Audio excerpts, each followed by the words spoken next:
what's your pug's name? I don't know if you told me and I'm not remembering, or if you never told me. How are you? I'm doing so good. I am vibing, experiencing joy, seeing heaven in a wildflower and infinity in a grain of sand. Right. Penne, oh my god, that's so cute. Tell Penne I said hi. Prosecutor's building, 12th floor hallway. What is with that prosecutor? I can't believe how rude he was. It was unbelievable. Please maintain your professionalism, detective. I'm gonna find some real solid evidence proving Maggie's innocence. You'll see, sir. But we've been kicked out of the crime scene, sir. True. So then what now? Looks like my life's fallen into yet another gigantic ditch. Do not despair, Miss Bird. We can overcome this as well. There are many other places and things we should be looking into anyway. Hey, King Salem. Whoa. This gigantic emote. Whoa. I felt the energy.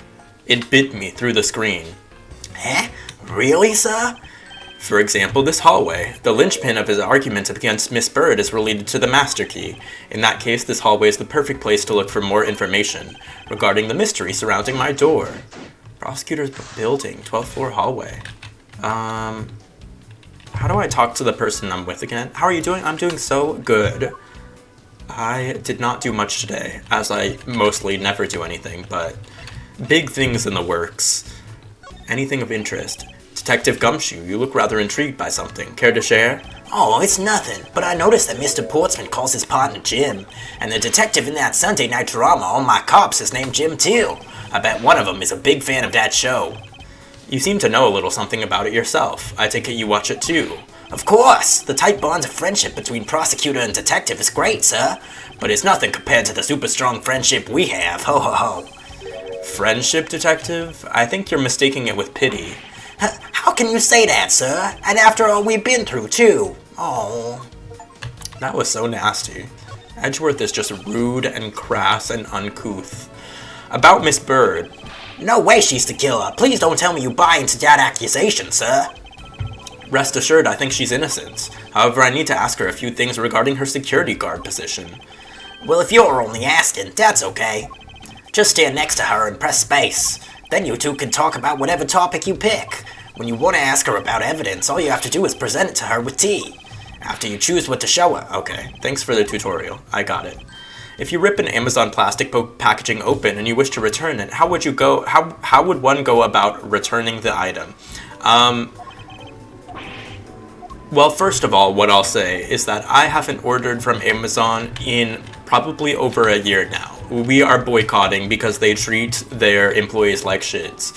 Or at least, when I said we, I was using the royal we, like we at Shooflies Emporium or whatever. Returning it, ask Amazon for a return label. I was gonna say, I don't think they pay for packaging from what I remember, but I'm pretty sure you can just like go to your order history and request a return label somewhere or something. I won't rest until I've inspected every suspicious looking nook and cranny. Did you dye your hair? I did, Fernie Fern. It's good to see you, Fernie. It's like purplish. It was purple at my last stream too, though, when you were here. Like, it's not new. Isn't that the missing zero series file, sir? No doubt about it. The bloody letters mark it clear as day.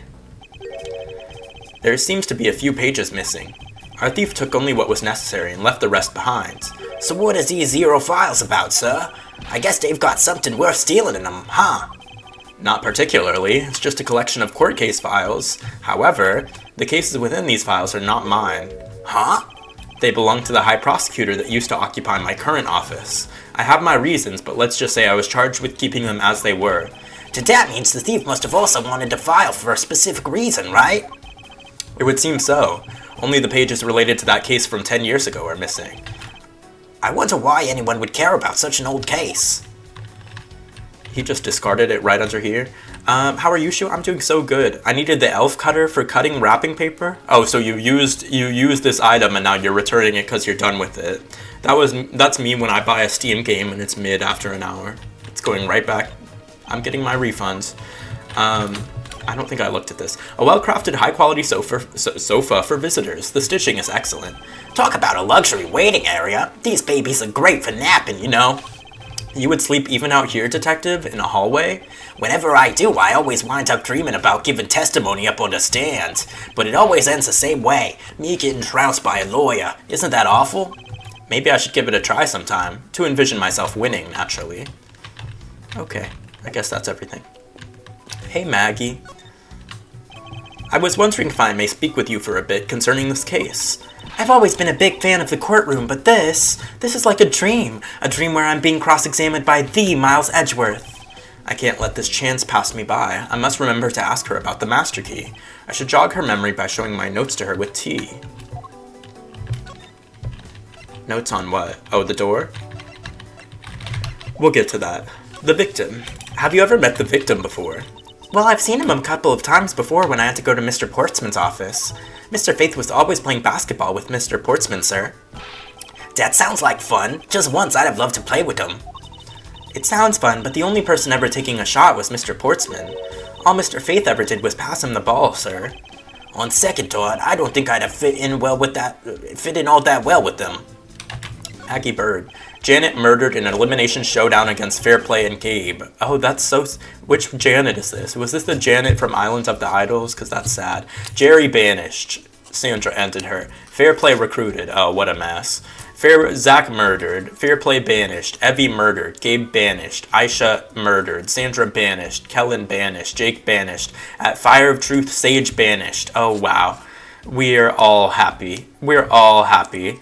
We're all happy that Sage didn't win. She did all that work, probably getting Q to the end, and then Q beat her in the end. Like, oh, she sucks. I hate Sage. Miss Maggie Bird, correct. I take it that you were an acquaintance of the detective. She was under my supervision back when she was still on force, sir. One day she got caught up in a murder, and things started going downhill, so she quit.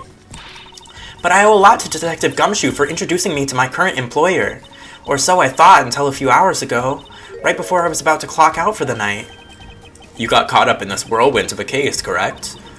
Don't worry, my whole life has been nothing but a whirlwind of bad luck and failures. ...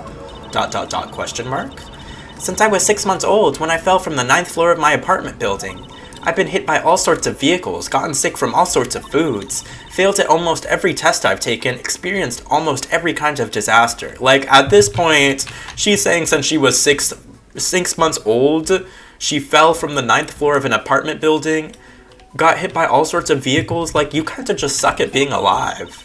I know it's like, oh my god, she has such bad luck. The problem is you. You have an evil, nasty spirit, and karma follows you. And now I even managed to be named a criminal just when I become a security guard. That's a lot to go through in one lifetime. I know, and just when I thought I had finally found my happiness, I wound up getting you and Detective Gumshoe involved in my bad luck. You don't need to worry about me, Miss Bird, nor do you need to worry about yourself. I will solve this case and prove your innocence. All I ask in return is for your cooperation. Yes, sir, Mr. Edgeworth, you can count on me. I'll do all I can to help. Is Camilla's spot on 50 warranted? Yes. People hate her for no reason when it's really the old hags that shouldn't be there. Like, what did Jenna Lewis do to ever get invited back for a season of Survivor? She just sat there. What is a basketball doing here? That's Mr. Portsman's prized possession, sir. I heard he also plays soccer, dodgeball, and even tennis. And not a single one of those sports is suitable to be played in a hallway. But should she be on? She should. The people who shouldn't be on, Sari, because she's already been there 8 times. Aubrey, because who the hell are you? They're just trying to rig for Sari. Jenna Lewis, as I said, she's gonna play like a BB-22 castaway because she's way too old to be playing this game, and she's been detached for years, and she's not gonna have the same fire. Mike White, yeah, I was only doing women, but Mike White shouldn't be there. He's only there for White Lotus. Jonathan, Joe, Kyle. Let me think. I don't even remember who the cast is. Chrissy shouldn't be there. Chrissy should not be there. We get it, you were robbed a while ago, but that's not a reason to return. She wasn't a good character. She wasn't likable. Is everything alright? Yes, sir. If you must know, I weighed myself this morning, and I'm finally at 154 pounds. Congratulations, but I was asking about this hallway in this room. Oh, everything's okay, sir. A word of advice, stay focused or you may start to lose even more weight. Oh no, it's Mr. Payne. It looks like you're in quite the pinch, Mr. Edgeworth. To be sure, a murder within the walls of the prosecutor's office is no trifling matter. We must find, apprehend, and punish the killer accordingly post-haste. Sounds like a messy case you've got on your hands. If you ever feel lost or need some advice, my door is always open. How gracious. I will keep your offer in mind. Who is this guy again? Jenna Lewis has kept up and been desperate to return, and she said if she sees Sheehan again, she's gonna shoot herself in the mouth. See, that's that nasty evil spirit. What did Sheehan ever do to her? Sheehan is very happy with her younger boyfriend. Did you see that article when Sheehan was in that one magazine and she was like with her younger boyfriend and it was like a piece about women dating younger men? What is a basketball hoop doing here? Hey, didn't this used to be just outside next to the building a long time ago? So when and why was it moved indoors? I don't remember exactly, but I saw one of the officers drag it up here recently. Drag it? I heard that it wouldn't fit in the elevator, so the poor guy had to bring it himself. All the way up to the 12th floor? This office? 1203. Hey Maggie, whose room is this again? It's Mr. Portsman, sir. So he's my new neighbor, I see. I suppose he moved in while I was away overseas. Did T-Core have a British accent, or was she just bad at enunciating? She was telling lies and telling stories about who she was to get cast on the show. So she said that she was British, and tried to fake a British accent. She knows damn well. You're from Brooklyn. Where's she from again? Chicago? You know where you're not from Britain. Okay, wait. Oh, they wanted me to present something to Maggie. I was like, what do I do now? Okay. The master key. So when did you discover that the master key was missing? By the time I realized it, I think it was around 1 a.m., sir. And I noticed it was back at around 2:30 a.m. It was just sitting there on the ledge where the security room's reception window is. But I'm sure that between those 2 times, it was not just gone, but stolen, sir. Why is such an important key stored in such an insecure place? It's not like that, sir. We always keep the key further inside the room, away from the window. Always, you say, except for this time, correct? Well, I admit that was a bit careless, but I had my reasons. I left it out because I was sort of using it at the time. It was after I had used it that I left it out sitting on the ledge. She used the master key? Does she know anything about this? I'm just a lowly security guard, so I'm not sure what I should do with that other than to guard it. It's like talking to another gumshoe. That's a prosecutor's badge, isn't it? It proves that you're really a prosecutor. Interesting. Despite all appearances, she seems to know more than gumshoe. With that badge, even I could be a professional prosecutor. Sir, may I please try that on, just for a little bit? I don't think that would be a very good idea, do you? I guess not. On second thought, they're actually on the same level. Does she know anything about the safe? No, she doesn't. Okay. So all we got... Oh, we can ask her this now. What did you mean by you used the master key? Oh, I had to use it to open the door for this prosecutor who had forgotten his key. Where'd she get that hat? I mean, it's my job as a security guard, right? What is it? That's right, I just remembered. The prosecutor who forgot his key. It was Mr. Portsman, sir. What? Please tell me more, Miss Bird, quickly. Forgetful Mr. Portsman. It was around 12 a.m. Mr. Portsman had forgotten his office key, so he came down to security, sir. And that's when you loaned the master key to him? No way! It's against regulations to loan the master key out to anyone. I walked with Mr. Portsman to his office and opened the door for him personally, sir. I see. And then, what happened after that? Well, he called for me to come close up his office as he was leaving to go home.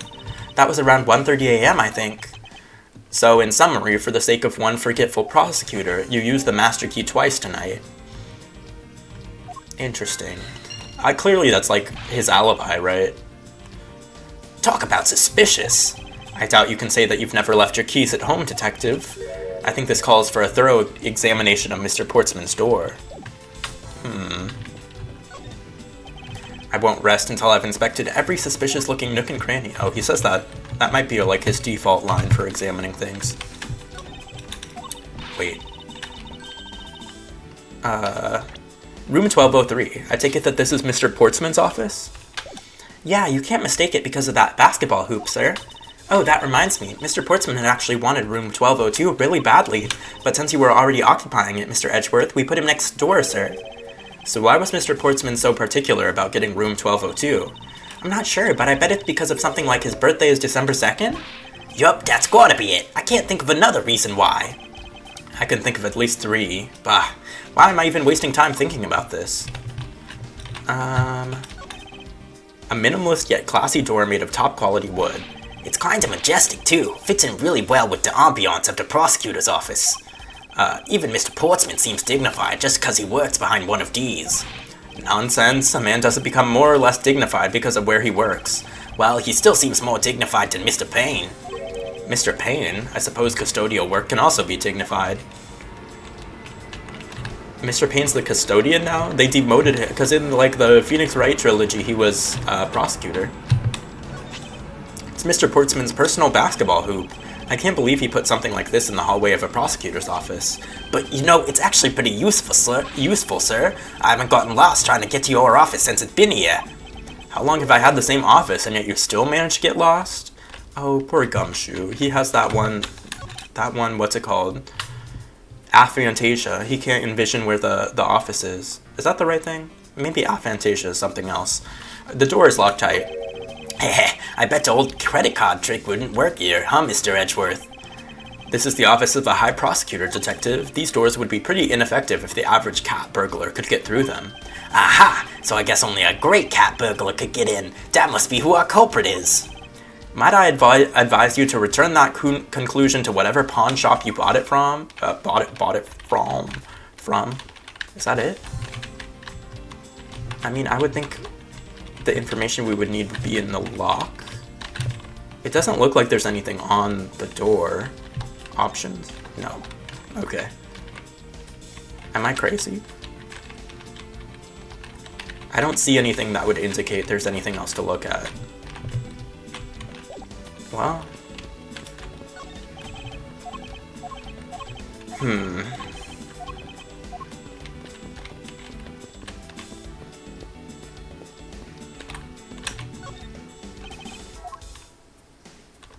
Oh, mine is broken.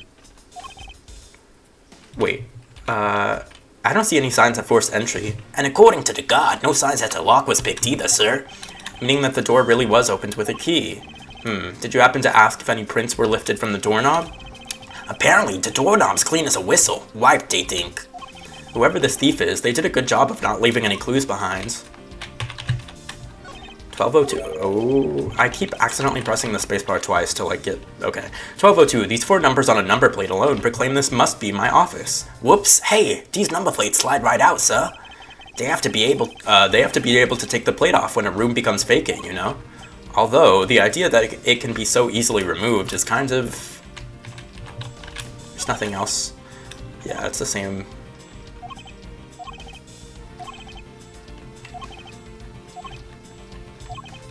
It's the same text, I think. I'm really confused what they want me to, like, pick up from looking at these doors. Because I really don't see anything.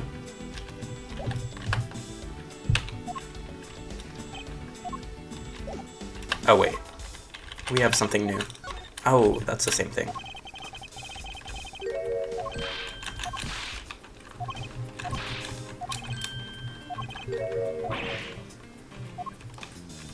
Okay, Ace Investigator. I was wondering about the investigation. Oh, I've been waiting for this. Let a real seasoned pro teach you how it's done. A real seasoned pro? Of instant noodle cuisine, perhaps? Edgeworth is so nasty. Like, he just called him a pro of instant noodle cuisine. Like, let's be calm. He's helping you solve this murder. You know that you can always check out the really important spots in more detail, right? Yes. And if the area is too big, you can always use the up, down, left, right mouse button to take a look around. Oh, but don't worry, sir. The up, right command will only show up when you need it. I knew that as well. And when you think there's a contradiction or something unusual, try deduction. First, you line up your cursor with the... Oh, this was what I forgot about. Then press T and choose your poison. I mean evidence. When you've settled on a piece, you gotta present it with T again. Okay. So we should look at this door and deduce something, but what? Oh, never mind.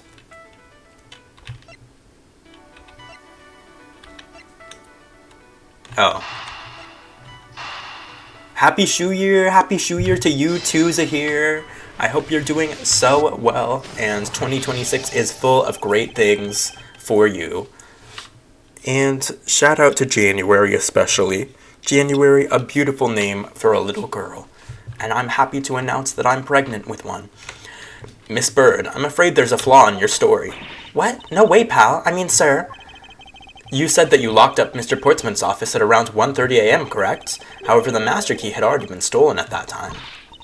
Wow, nothing gets by you, Mr. Edgeworth. You saw that contradiction like a pro. I had totally forgotten all about that, but thanks to you, I remember it now. She's glazing for no reason. You're right. It was around that very time that I realized the master key was missing. And? Well, I'm a security guard, sir. I couldn't just admit to losing the master key, could I? So I pretended to lock up his room, sir. Ooh, that's not. It's honestly been amazing so far. How are you? I'm also doing well. Big things in the work. Big things brewing. Like a witch. Adding things to her cauldron. I am meditating on big things. Pokimane endings in the works. Just kidding, I like her now. Cutie Cinderella endings in the works. You pretended? Yeah, I used my house key and made it look like I was locking up, sir. So in actuality, you never did relock the door then? Well, I thought that maybe I could go lock it after I found the key. Come to think of it, I guess the door still hasn't been locked properly. Oh, but it is locked. It actually is locked. Wait, can I deduce it now? I can. Eureka? There's a contradiction here between reality and the evidence. If what Miss Bird said is true, then why is this door locked tight? Huh? You know, you're right. Miss Bird, are you sure you didn't relock this door? I'm certain of it, sir. And I don't think Mr. Portsman noticed it himself that I hadn't. Which means what, sir? It either means that he actually does have the key to his office, or that the door Miss Bird opened wasn't this one at all, but a completely different one. She opened a different door? But how can you prove that? There's an easy way to find out. All we need to do is, we need to examine these. Prints on the master key, prints on the doorknob, prints on the number plate, probably. Because my thing, you could slide out the number plate. So theoretically, like, somebody slid out the number plate and then she unlocked the door. But maybe prints on the doorknob makes more sense.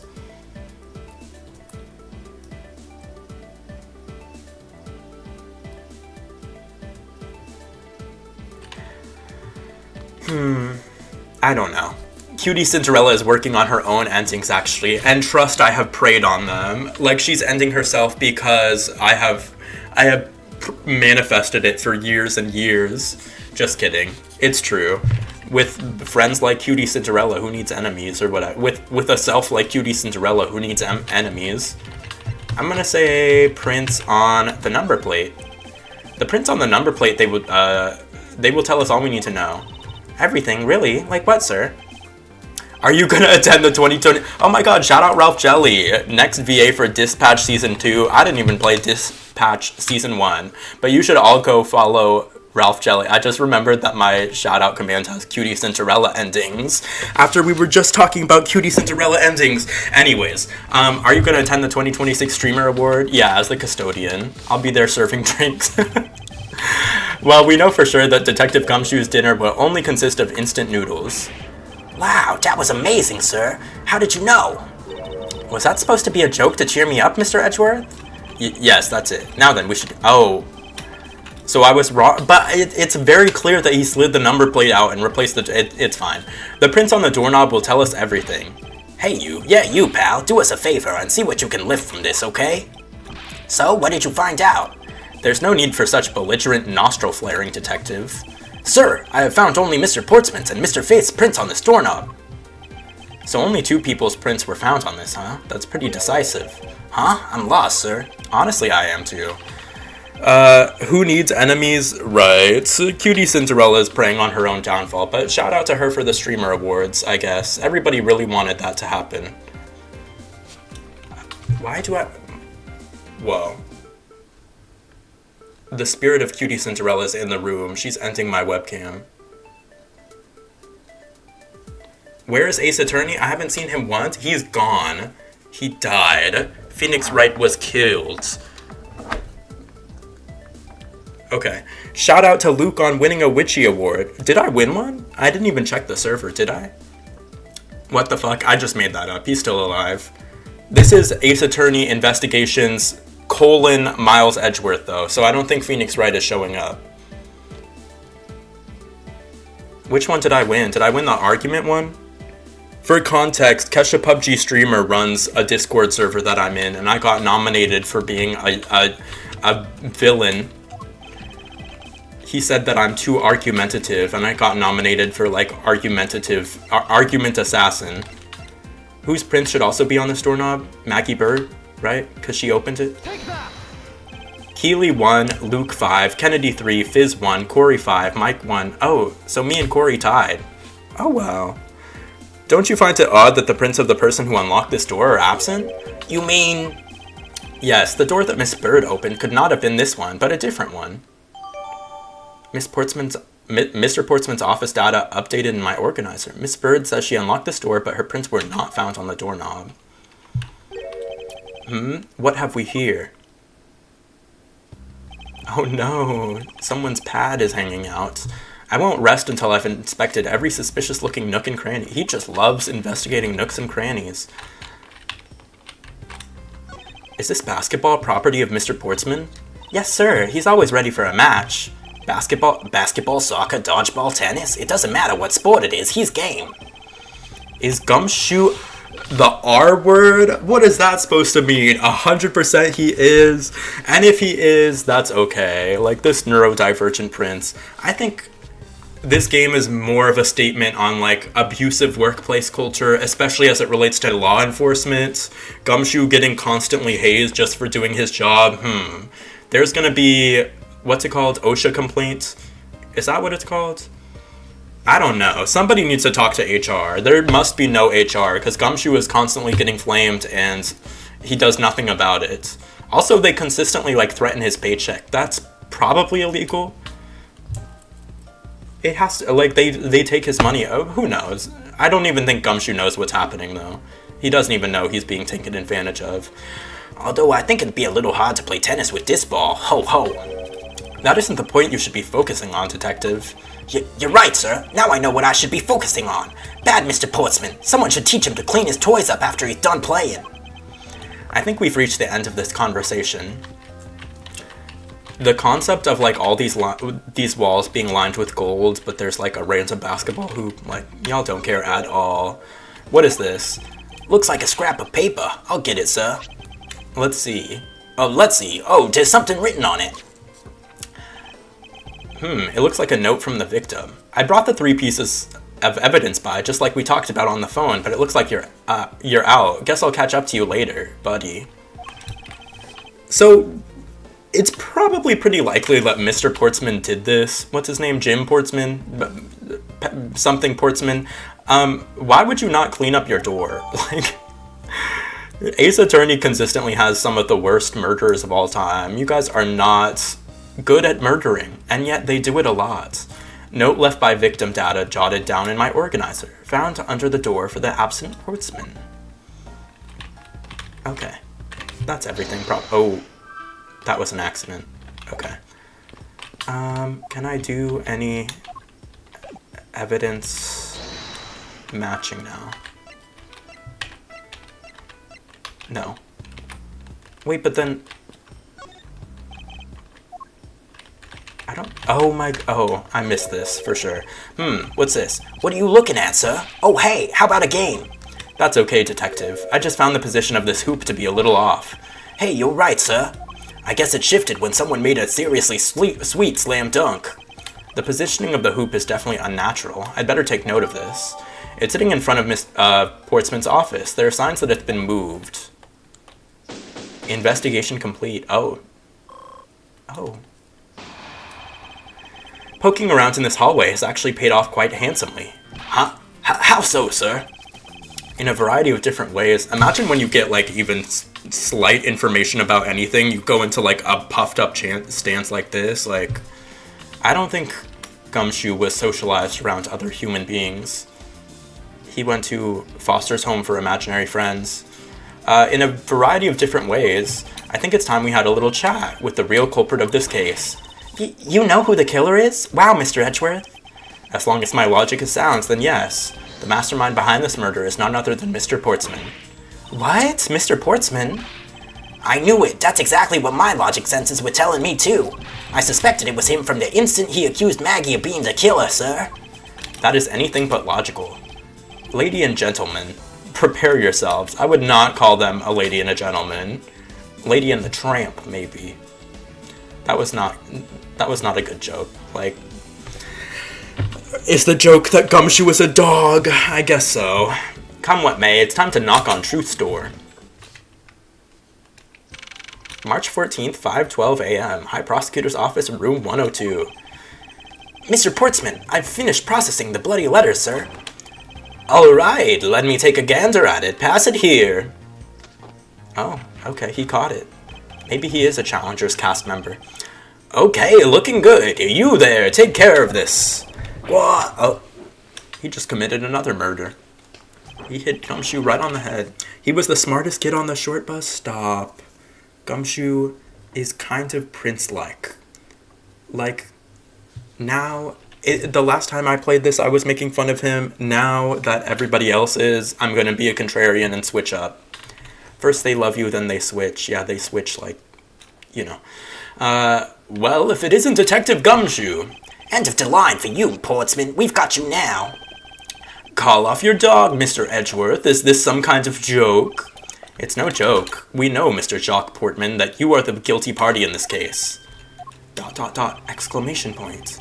You must be pretty upset getting chased out of your own room. I'd be mad too. So I guess you can stay if you promise to stay out of our way. You intend to hide your crime under the guise of a prosecutor doing his job? I can see right through the unsightly paper-thin mask you wear upon your cowl. Ha ha, who'd have ever thought it would come to this? Actually, come to think of it, your mentor was Manfred von Karma, right?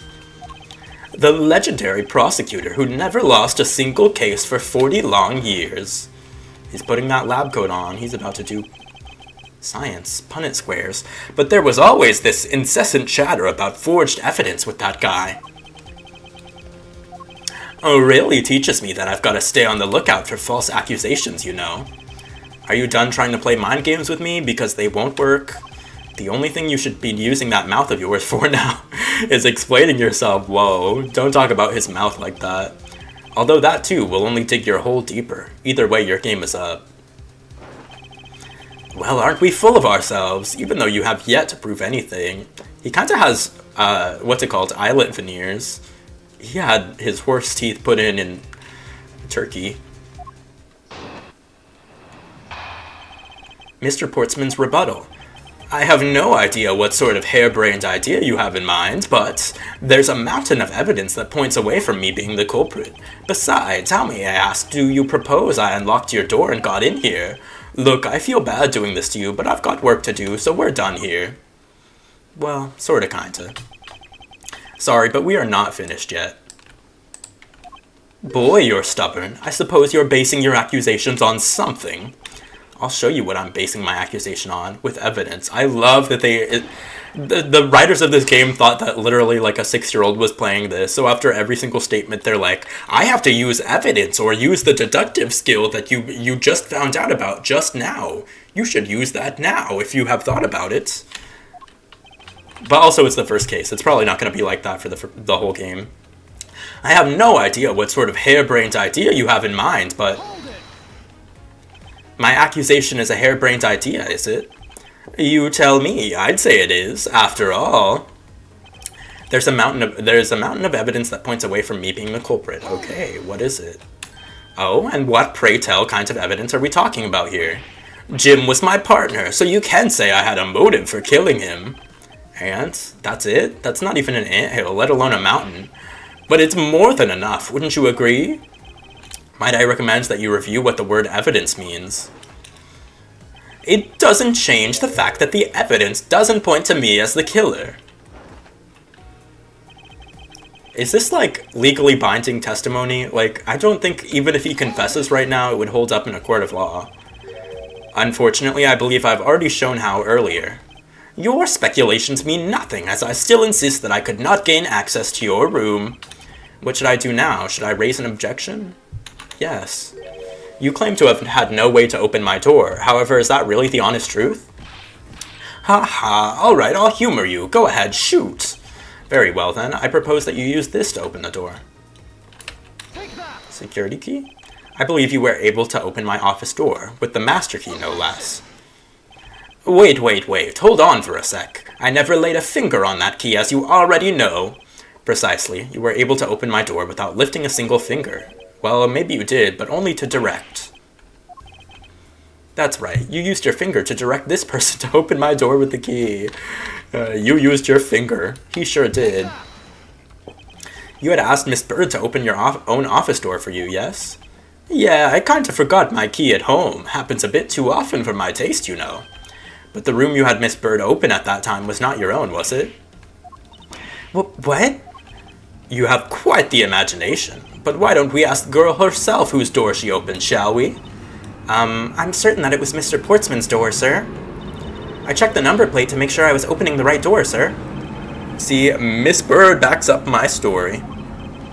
Yet, what if you had misled her to fool her into... It says mislead her. What if you had mislead her to fool her into thinking what you wanted? Is mislead and misled spelled the same way? I thought misled was spelled M-I-S-L-E-D. Don't they... It doesn't matter. Grammar police, like, all cops are bad, including grammar police. Ha! And how do you suppose I did that? By switching the number plates on our doors, for example. That's right, they do slide out pretty easily. Furthermore, you then used one other thing to give a very strong impression, that the door she was opening was yours and not, in fact, mine. What was it that Mr. Portsman used to make Miss Bird think that it was his room?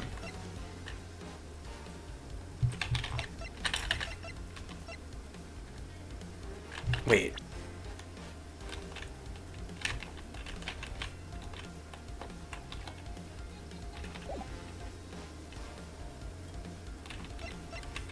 Why do I really not know? Oh, okay. I didn't see this because it wasn't on the first page, but yeah, the basketball hoop, he moved it. What? The basketball hoop, sir? It's quite the peculiar fixture in any hallway, let alone a hallway in this building, which is why it left an unusually strong impression on you. It's an object perfectly suited to sit just outside the office of a peculiar prosecutor. Gah! That's very true, sir, because there was a basketball hoop sitting there. Notice how this chat is the gay convention? Not really. We have some straight people here. And after heated rivalry, like, pretty much everyone is unlabeled now. You know how those heated rivalry guys are like, we don't talk about our sexuality because it doesn't matter. They ended, like, sexuality for real. Now everybody is unlabeled. Dream was taken. Harry Styles. Sexuality is a... Why does my camera keep moving? Oh my god, I'm so mad. Gender is a social construct. Sexuality is not even a construct. It's nothing. Shoot at the asexual convention, right? Me at the asexual convention not having sex. The ghost of T.S. Madison, did she die? Oh, she passed away. Oh. Okay, MC Light? She didn't die. I would have heard about that. I thought the door I was opening had to be Portsman's. There are signs that the hoop has been moved. To sit it in front of my office, to be sure. Okay, I moved the camera and now it's all... Now it's ugly and disproportionate. It's fine. I see. So that's how you throw suspicion on people. Thanks for the tip. But I think your conjecture is a little off the racetrack. Conjecture's rebuttal. Now you're just spouting nonsense. I had the girl open my office door. After that, I was in my room the entire time. You don't have a single reason to suspect me. So he intends to claim his innocence to the end, does he? I'm as pure and innocent as my jacket, and Miss Bird is as dirty and guilty as the jacket she wears. My jacket's not dirty, I'll have you know. I just washed it yesterday. Please calm down, for I intend to show who is the one truly covered in slime here. Conjecture's rebuttal. Now you're just spouting oh wait, we already read this. I had the girl open my office door. After that, I was in my room the entire time. You don't have a single reason to suspect me. And what were you doing in your office? I was doing my usual training regimen. Training regimen? Were you going through your law books from start to finish? Mainly batting practice and some weights. Oh, and I jog when I get the chance. He's a Chad. Wow, you must be the buffest prosecutor we have. With the weakest legal muscles, it would seem. I was doing my usual workout, so... You don't have a single reason to suspect me. I think I've given you quite a few reasons, actually. Oh, that's what he gets his own objection? But none of those would stand up on their own. Then what about all the evidence? It's all circumstantial. No judge would convict on such flimsy evidence. He seems to be trembling a little. One more little push. All I have to do is find the flaw in his testimony. I don't really care to press that. I had the girl open my office door. Okay. Using the master key, of course. Sure, you have a problem with that? That is what the master key is for, right? Perhaps we should place it in an elaborate labyrinth of some sort for people like you. After that, I was in my room the entire time. We have evidence for... What? What evidence do we have that he wasn't? Oh, okay. I guess because the note, proves that he wasn't in his office. That was a lie. What are you talking about? How was that a lie? This is a note that the victim left for you, Mr. Portsman. A note? It was left under your door, or did you not notice? And right here it says, but you're out. You were not in your room when the victim came to call on you. So then where were you and what were you doing? Shall I explain it in full detail for you? You were busy snooping around in my room, the very room you had Miss Bird open for you. That's just nonsense. You have no evidence that I made the girl open your door for me. Oh, but I do. I have very decisive evidence. This thing moved up again. No way! This is proof positive that you had Miss Bird open the door for you. Proof positive?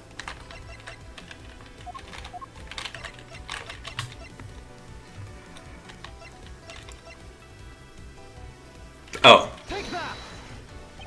I had your door tested for prints. My door? Ha! What for? Come on, I bet you didn't find anything. You sure are good at wasting time.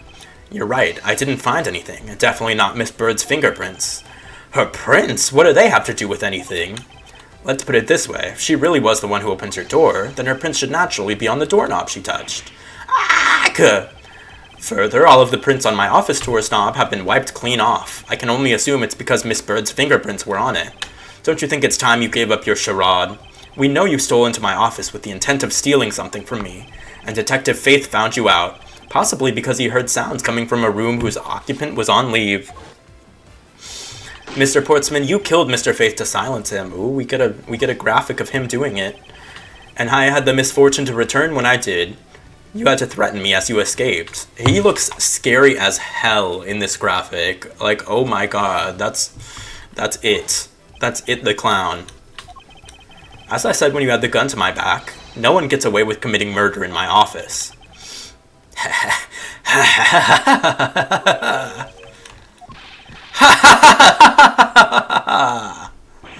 And just what's so funny, pal? Well, that look of stiff seriousness on the face of this office's finest prosecutor, as he makes a huge mistake in accusing me, is simply too much to bear. There's just nothing else like it in the world. What? Mr. Edgeworth just explained it all, and he even backed it up. You're the murderer. Stop trying to be slippery and just admit to the crime already. Imagine if that's like all it took in the justice system. You just have to explain the crime someone committed to them, and then they confess and everything's over. And as I said earlier, it's also circumstantial, so full of conjecture. You say you checked my doorknob for prints? Well, I can readily confess that I'd wiped that knob down well. Eh? I'm a little obsessive-compulsive, you see. I didn't want to touch a doorknob that you had touched, which is why I wiped the knob down as soon as I could after you opened the door. After that, it makes perfect sense that only Jim's and my own prints would be on there. You made that up just now, didn't ya? Furthermore, as for the note Jim left for me, do you know exactly when that was? For all we know, he could have left it there before I arrived at the office. Like early evening, for example. Oh my god, he's making the slanty face emoji. The slanty face from the emoji, like, oh my god, he's a visionary. He's a performance artist. He's cast in the Emoji Movie 3. Are you saying you failed to notice a note in your doorway? Hey, even geniuses fail at times. I was probably too preoccupied by work-related matters, although that's no excuse. Now that's just a flat-out lie. There's no way you didn't notice a note that size. Ah, but you can't prove that, can you? Say something, Mr. Edgeworth. Back me up here, sir. Portsman makes a good point. I can't prove that he didn't simply overlook it. Besides, I have an airtight alibi. Airtight, you say? I only just realized I had one as we were talking. I guess it would have been better for all of us if I had told you sooner. Here he goes. Portsman's alibi. Also, he's just like me wearing this headband to hide his forehead size. Because this forehead is huge. Like, whoa. It's probably at least 6 fingers. If memory serves, you came back to this office at around 2 a.m., correct? And it was then that you had that unfortunate confrontation at gunpoint with the culprit. But at exactly that time, I was down in criminal affairs. Ask around. I'm sure the other detectives will corroborate my story. It's the perfect alibi. Do you really think it's that perfect? Like I said, I don't care. Ask around all you like. You'll see for yourself. Detective Gumshoe. Sir, yes, sir. I'll go check out his alibi, sir. Be right back. Oh, no. Mr. Edgeworth, sir, I think we're in trouble. It's just like Mr. Portsman said. The guys down in criminal affairs said they saw him at around 2 a.m. You see? All of the evidence points to him being the culprit, so there must be a contradictory point in his alibi somewhere. What a douche, I know, right? This game said fuck tennis players.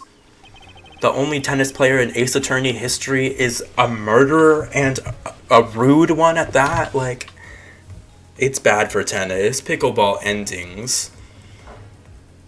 I'm so irritated by my camera, but it's okay. If memory serves, wait. We already read this, no? No, we did not read this. This is new. If memory serves, you came back to this office at around 2 a.m., correct? And it was then that you had that unfortunate confrontation at gunpoint with the culprit. But at exactly that time, I was down in criminal affairs. Ask around. I'm sure the other detectives will corroborate my story. Press. You are correct. It was around 2 a.m.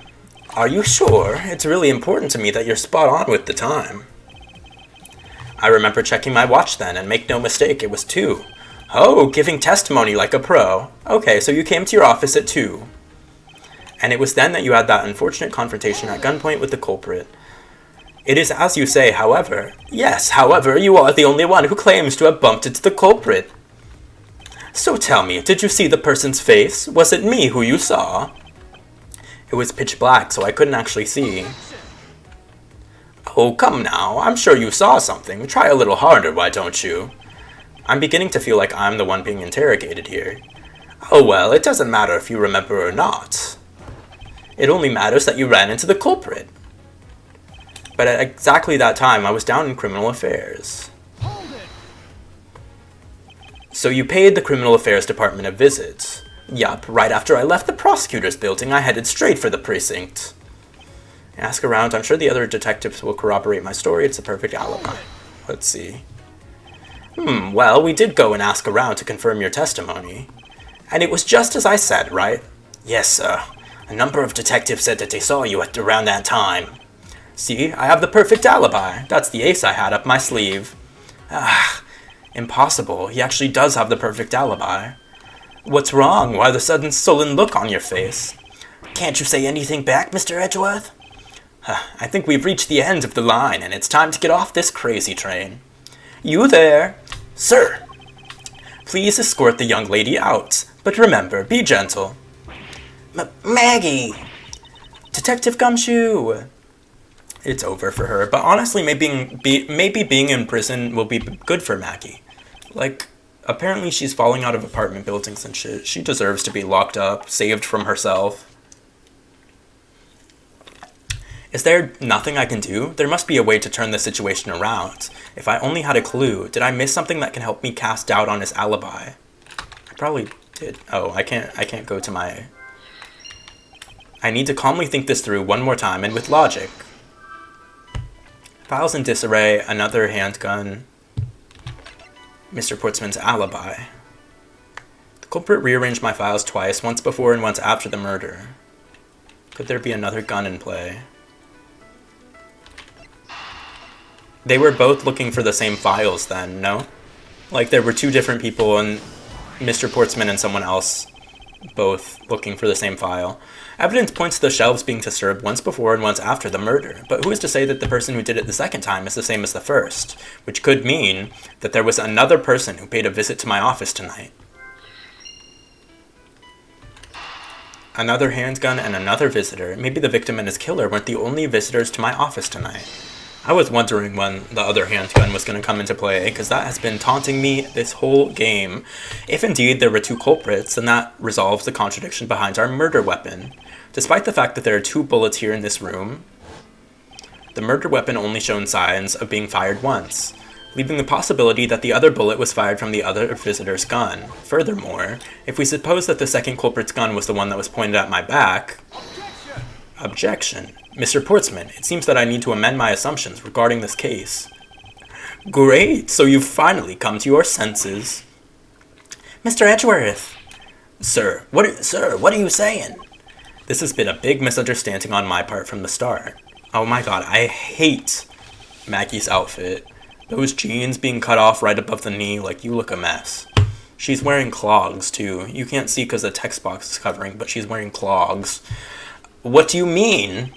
The person I ran into was just your average thief. A thief? But sir, doesn't that cause some sort of contradiction in the facts? Not at all. It simply means that the killer was someone else. And it means that in actuality, 2 culprits stole into my office tonight. What do you mean, 2? It explains both why my shelves were disturbed twice and how there were 2 guns. Mr. Portsman tricked Miss Bird and gained entry into my office. Now you're just leading the argument. You still don't have any actual proof, you know. If you could please go along with my hypothetical scenario for now, Mr. Portsman. In the end, if you really are innocent, you should have nothing to worry about.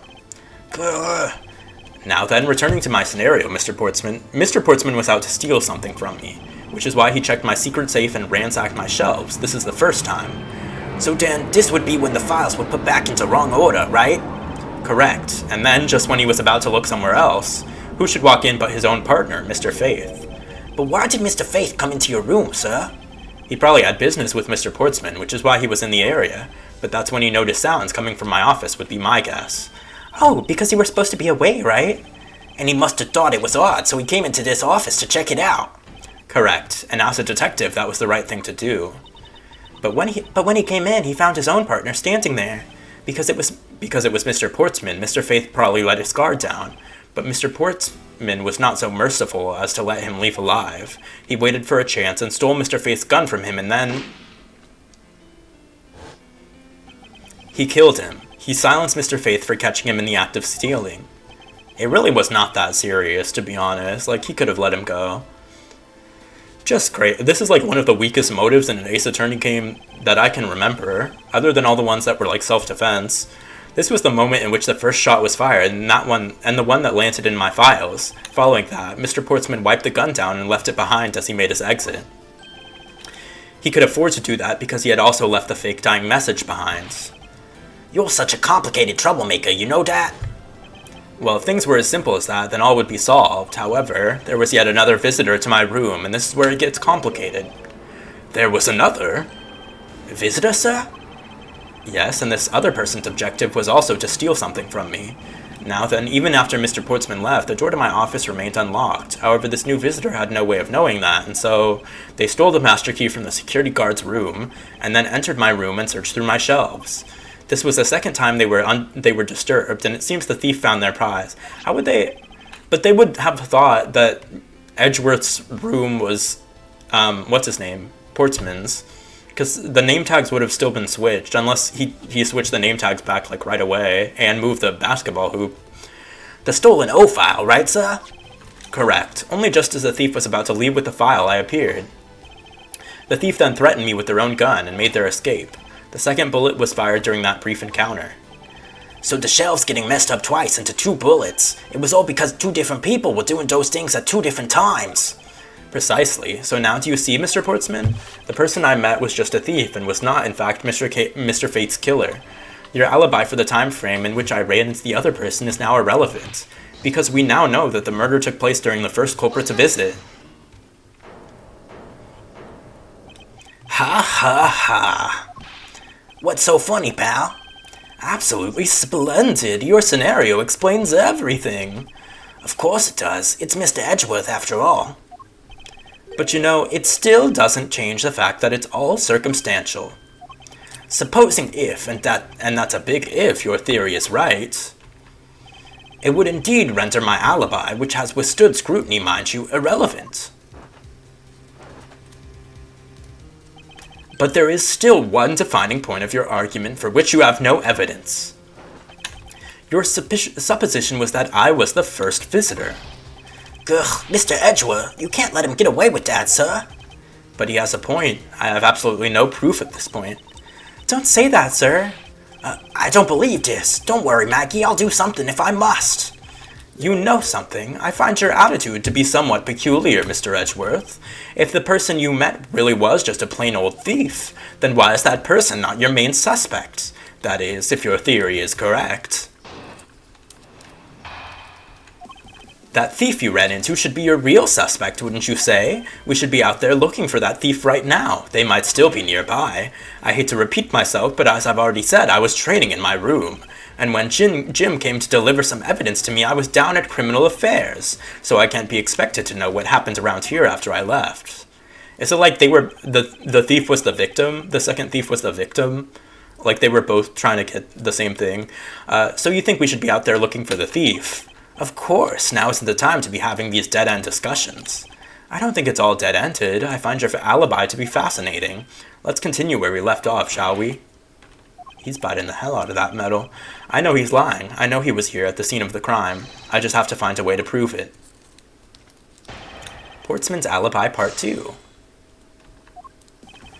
That thief you ran into should be your real suspect, wouldn't you say? Oh wait, I already read all this. Lol. Actually, no, I wouldn't. Why not? That's elementary. The dying message, of course. Mr. Faith's killer very clearly left those letters on the spines of those files, and it was after they were on there that the thief stole one of them. You mean the 0 files, right?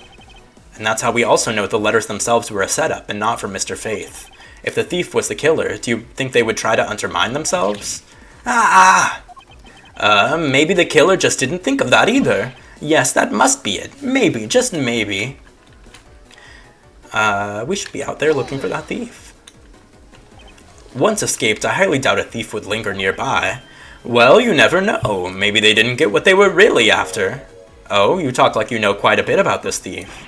It's nothing like that. I have no idea about anything. After all, I hate to repeat myself, but as I've already said, I was training in my room. But according to Mr. Faith's note, hold on, I thought we already cleared that up. Didn't we say that Jim left that note for me in the early evening? If you have proof that he left it at a different time, say just before he was murdered. I don't have any, no. You see, so I insist again that I was at my office the entire time. And when Jim came to deliver some evidence to me, I was down at Criminal Affairs. Why didn't you go there with Mr. Faith? That's because he said he was tired and was going to take a quick nap. You know those sofas in the hallway. He likes to sleep on those. It's one of his habits. And what of the evidence he brought? They were things related to yesterday's case. Just 2 items, a gun and a pendant. Interesting. This piece of testimony seems too crucial to let slip through the cracks. 2 items, a gun and a pendant that are related to yesterday's case. Do we know anything about that? No. Press. A gun and a pendant. Yes, this gun, which was the murder weapon, and this pendant, which belonged to the victim. And why were you taking them to Criminal Affairs? There was something in a past case file I wanted to compare these two to, but all this has nothing to do with this case right now.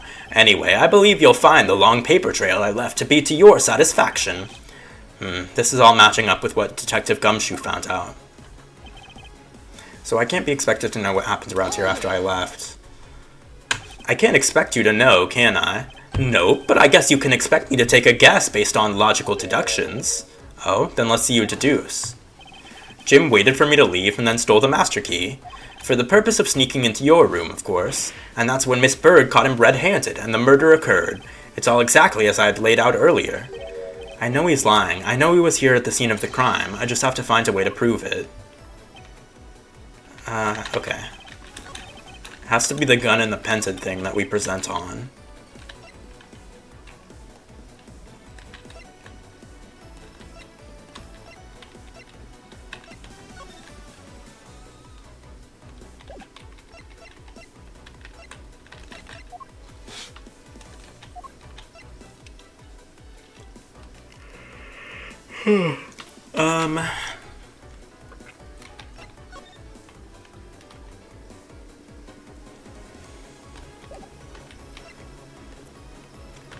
My thinking is like, where the hell is the pendant then? Because if he brought you a pendant, then where is it? But I don't know if we have evidence for that.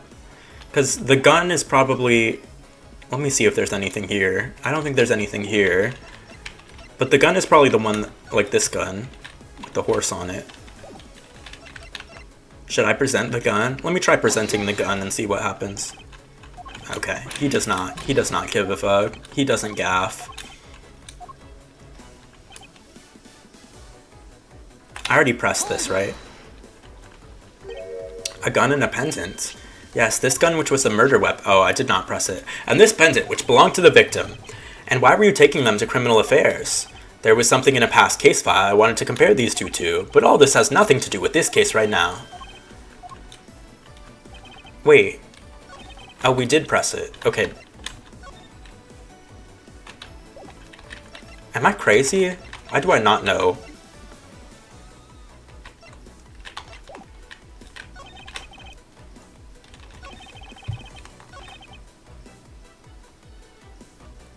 When Jim came to deliver some... Maybe... Oh, wait. I already pressed it. I meant to present on this. It takes so long to skip through testimony you've already seen.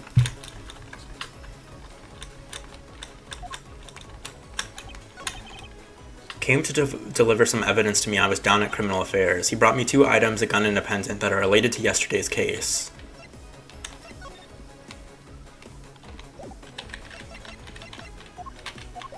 And we do not know where the horse pendant is. What if I present the gun on this? No. Well...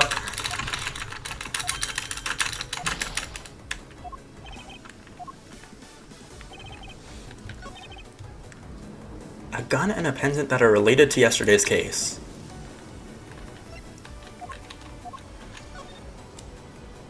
Oh, it's because there's a third piece of evidence, because he says 3 in the note. Oh, I'm stupid.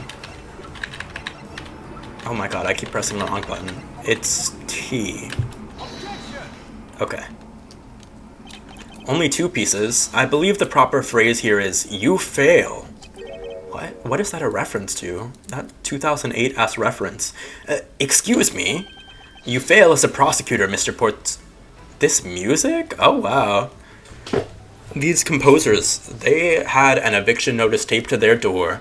You fail as a prosecutor, Mr. Portsman, as you intend to keep evidence hidden from me. What are you talking about? I haven't hidden anything from you. Well, here's a piece I think you should read, carefully. Ah, it says that Mr. Faith was bringing 3 pieces. Yes, and this is the victim's real dying message to you, Mr. Portsman. I can't believe it! To get tripped up by simple arithmetic! Where is the missing piece of evidence? You have it, don't you? Only the guilty would make such a face. Detective Gumshoe. You don't have to say it, sir. I'll pat the guy down from head to toe. Oh, he can pat me down next. Don't come any closer, I'm warning you. This is all part of the investigation, pal, so don't even think about stopping me. No! Hey, what's this? He had this on him, sir. Despite what you said, it would appear that you do have something to hide. But why would he hide something like that? This is, like, completely unlawful. There's no way this evidence that he procured from his person would hold up in a court of law. This is also, like, evidence tampering, no? There's only one reason why anyone would hide evidence of this caliber. Because it would unequivocally point to that person himself as the real killer. Ugh. Let's examine this videotape in a little more detail, for the section of the tape that will drive the last nail into his coffin. KG8 incident. The KG8 incident. Oh, me when KG does something really well. KG did something so well. That's a police case number, sir. Does that mean this video is evidence from that case? Interesting. However, what's recorded on this isn't what's important right now. Let's give the casing a thorough once over. I would if I knew how. Ooh, there's blood on it. Ah, that's blood, isn't it? Yes, and I believe this is what the good prosecutor was trying to hide from us. This blood is still fresh. You mean this might be Detective Faith's blood? No, you've got it all wrong. No amount of denial can save you. We have but to run a blood test to find the truth. Ugh. You told us that you had received evidence from the victim earlier. Now you will tell us when and how did the victim's blood find its way onto this video. Yeah, it's totally suspicious. Was it at the moment of his death? Did Detective Faith have this videotape on his personage when you killed him? You know very well there's no way to prove that. Not even if we were to examine this tape for fingerprints? Ah! If I had to take a guess, I'd say that the only ones on here would belong to the murderous you and Mr. Faith. No, impossible.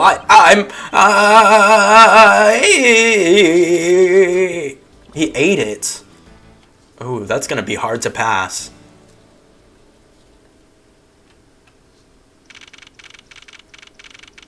That's an anal fissure in the works. March 14th, 5:47 a.m., High Prosecutor's Office, room 1202. Mr. Portsman has been placed under arrest for the murder of Detective Bloody Faith, sir. This would, like, how would this hold up at all? He's, like, Mr. Portsman is right, this is all circumstantial. And no, like, the evidence could have been planted on him. Whatever. Very good. And the results we got back from the lab techs on the tape turned out to be real solid, sir. The blood work came back and it was definitely Mr. Faith's blood on there. And as a bonus, they were able to lift a few of Mr. Faith's fingerprints as well. Thank you so very much, Mr. Edgeworth. I still can't believe I got to see your cool deduction skills outside the courtroom. I'm impressed beyond words, sir. It was nothing. I'm just sorry you got caught up in a murder in my office. Please accept my apologies. Oh, it was nothing, really, compared to what I've been through, I mean. I consider myself lucky that it was only a burglary and a murder this time, sir. Ooh. She's karmically tortured. Like, she just always is in some bullshit. This music is also really good, though. If it had been a hold-up or a hostage situation, I'd have thrown my hands up in the air. I think I'm finally rising up from a goddess of misfortune to just an unlucky person. Something tells me we should have hired a different person for security detail. You know something, sir? That Mr. Portsman really was one corrupt prosecutor. And why would you say he was corrupt? Well, I heard that there was a number of suspicious things related to his court cases. There's even rumors about how some of the evidence he uses is forged, sir. Forged evidence, huh? And they say he even decided not to prosecute a few cases for some really vague reasons.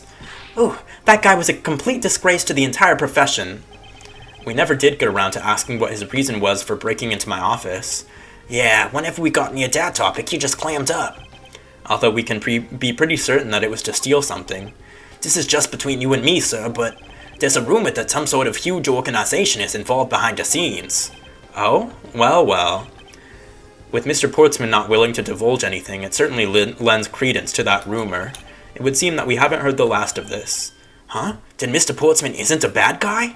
I didn't say that, but rather that there are still many more mysteries for us to solve. For example, we still haven't figured out the significance to this piece of evidence. The person who stole this file, the other villain of the night. Yeah, I wonder who it was. And what happened to the stolen pages? I wonder, who in the world was it that held me up at gunpoint? Mr. Edgeworth, sir. Yes? I came across this while I was processing your office earlier, sir. This card. Oh, they're inviting me to Femboy Hooters. What is it, sir? Is that a bird or something on there? It's not just any bird. It's the mark of the raven, a 3-legged raven. A what? How does that look like a raven? How does that look like a 3-legged... Also, there are 4 talons on this card. Even you should know what this is, detective. Oh, it's about that thing, isn't it? That great thief everyone's talking about. Yes, it is the mark of the great thief Yatagarasu. Yatagarasu. Under the mark of a legendary bird, the Yatagarasu is noble to the end, modern Robin Hood. Labeled mysterious and phantom-like, the Yatagarasu appears and vanishes at will. Although we don't know much about this thief's ultimate goal, we do know the targets. The Yatagarasu likes to find and make public evidence of corrupt dealings of all sorts. The theft is always performed in silence and always with perfection. Once a target is chosen, no dramatic calling card or announcement is sent forth. Instead, the chosen corporation is infiltrated without even the target noticing. Some days later, the evidence that was found is sent out to the mass media, along with this single card. Although it has been a while since the Yatagarasu's last appearance. Hey, Mr. Edgeworth, look, something's written on the back. What? Let me see. It's the location of where the thief put the stolen files. So the person who stole the contents of the file was the Yatagarasu. Yatagarasu, organization. Quite a few key words are popping up in this mystery. The word organization being one of the key words. The murder in my office. The return of the great thief Yatagarasu. Looking back, I can't say I didn't see these events coming, for they were heralded by the incidents that began to occur 2 days ago. To be continued. Oh, the end. Oh my god, that's the end of episode 1. We did it. We did it. It was very, what's it called? Very introductory. And for that, we didn't really get a lot of mystery. It was pretty clear who the villain was from day 1. But let's see. Next, we have Turnabout Airlines. I'm not going to start it now. I'm going to switch to Pokemon. But we'll be back with more Ace Attorney Chronicles soon. Soon, TBD. TBD, soon. I started downloading, like, the new Pokemon update before I started my stream, because I was going to start with Pokemon, but then it was like, you need to download an update. So hopefully the update is downloaded. I'm going to miss Gumshoes, right?